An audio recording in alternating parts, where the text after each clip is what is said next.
Una sustancia altamente adictiva provocó una de las guerras más polémicas de la historia. Una guerra donde una potencia obligó a otra a consumir esta sustancia por la fuerza. Hoy vamos a hablar de lo que conocemos con las guerras del...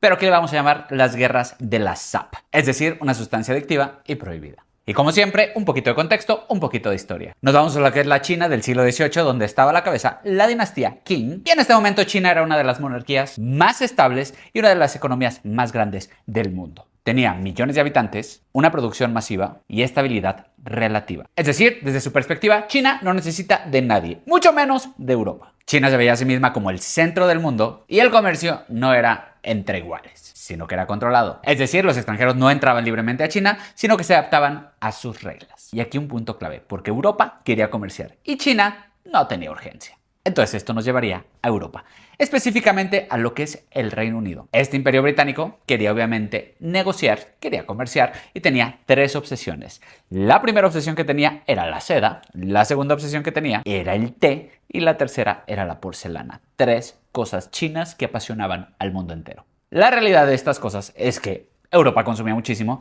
y China no pedía casi nada a cambio, lo que hacía este comercio un poquito injusto a ojos de los europeos. Por lo tanto, el Imperio Británico sabía que esto no podía quedarse aquí. Esto nos llevaría a la zona de Cantón, que seguro les resultará familiar porque aquí es donde se encuentra Hong Kong, que tuvo todo este futuro con los ingleses, de lo cual ya hablaremos. Pero nos vamos a Cantón precisamente porque aquí es donde China permitía el comercio con los extranjeros. Y en esta locación, en Cantón, lo que es actualmente Guangzhou, las reglas que tenían los chinos eran súper estrictas. Es decir, tenía un comercio limitado, intermediarios obligatorios y no tenían acceso libre a lo que era el país, solamente a esta zona de Cantón. Es decir, China controlaba lo que era el intercambio. Y llegamos al punto que lo cambiaría todo. ¿De qué estamos hablando? Se preguntarán. Pues de la SAP. Es decir, desde la India, los británicos empiezan a introducir esta SAP a China, lo que al inicio sería muy poquitas cantidades, pero esto iría aumentando hasta llegar a cantidades masivas. ¿Cuál fue el resultado de esto? Se preguntarán. Pues obviamente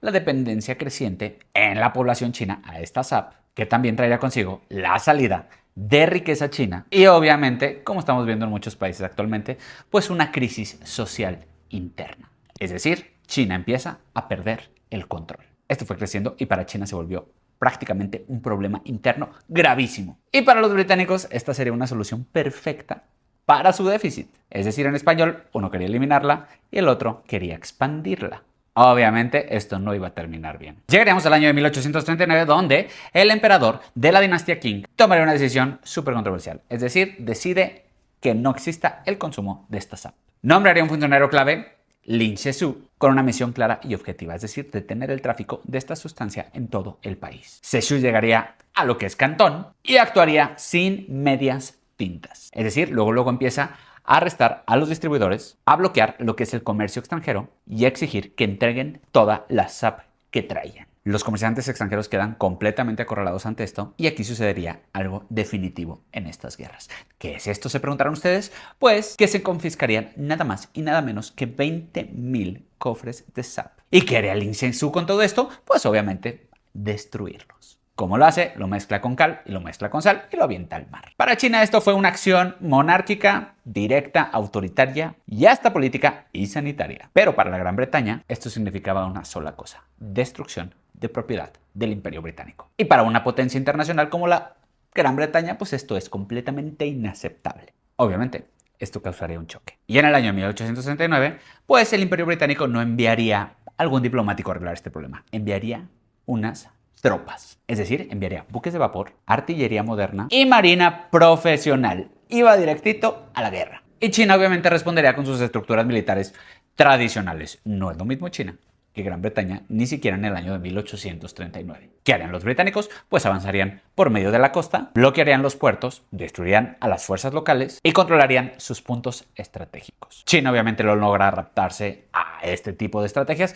y bueno, los resultados en los años serían bastante obvios. ¿Cuál es el resultado final? Obviamente, China pierde. ¿Y qué pasaría ante esto? Pues se firmaría lo que es el Tratado de Nankín, en el cual se le obligaría, escuchen bien, a lo siguiente: apertura de los puertos al comercio extranjero, la indemnización económica por esto que sucedió, el fin del control comercial chino y la más fuerte de todas, la cesión del territorio de Hong Kong a los británicos. Esto no solamente fue una derrota militar, sino que fue una pérdida hasta de soberanía. Y uno pensaría que ante esto, pues ya todo estaría resuelto. Pero la realidad es que los británicos no quedarían muy contentos con este resultado. Más bien quedaron muy contentos con lo fácil que obtuvieron tanto éxito. Entonces dijeron, ¿por qué no? Queremos más. Queremos más puertos, mejores condiciones y más presencia diplomática en Pekín. China obviamente intentaría limitar estas exigencias británicas y esto reabriría el conflicto de nuevo. ¿Qué es lo que se necesitaba? Un pretexto. ¿Qué pretexto fue? El incidente del Arrow en 1856.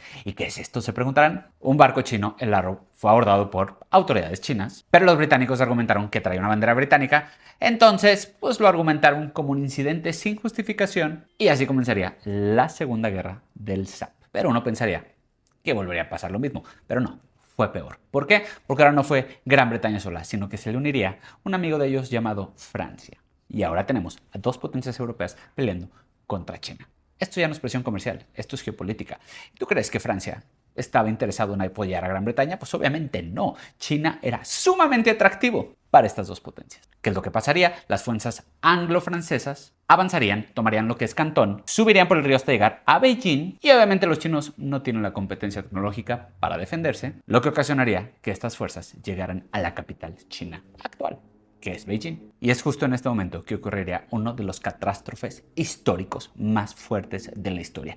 ¿Qué es esto? Te preguntarás. Pues nada más y nada menos que el saqueo del Palacio de Verano chino por estos franceses y estos británicos. Este Palacio de Verano era un complejo cultural enormemente rico. Estaba lleno de arte, lleno de historia, lleno de cultura y fue destruido por represalia, por el berrinche de los británicos y de los franceses. Obviamente, después de esto también se firmarían nuevos tratados que dejarían a China muy mal parada, es decir, más puertos abiertos, más presencia occidental en Pekín, más concesiones territoriales y económicas y obviamente más SAP. Y después de esta Segunda Guerra del SAP, que así se le llamó, pues la dinastía Qing queda profundamente debilitada. China ya no controlaba lo que era su propio comercio, ya no decide quién entra y quién sale de su país, ni siquiera en qué condiciones podía comerciar. Tenía puertos abiertos, tenía presencia extranjera y los tratados desiguales que hicieron que todo se desequilibrara. ¿Qué pasaría después? El Imperio Británico consolidaría lo que es Hong Kong, como lo conocemos ahora. Otras potencias europeas tendrían espacios en territorios chinos y obviamente China seguiría existiendo, pero pues con una soberanía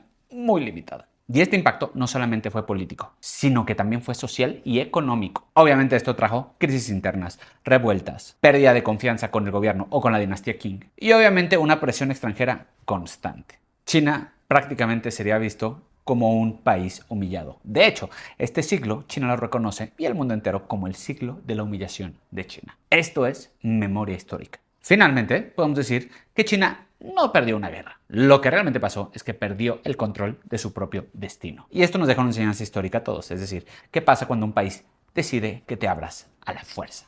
Esta situación sigue siendo muy controversial y ahora estamos viviendo que suceden estas cosas en otros países del mundo.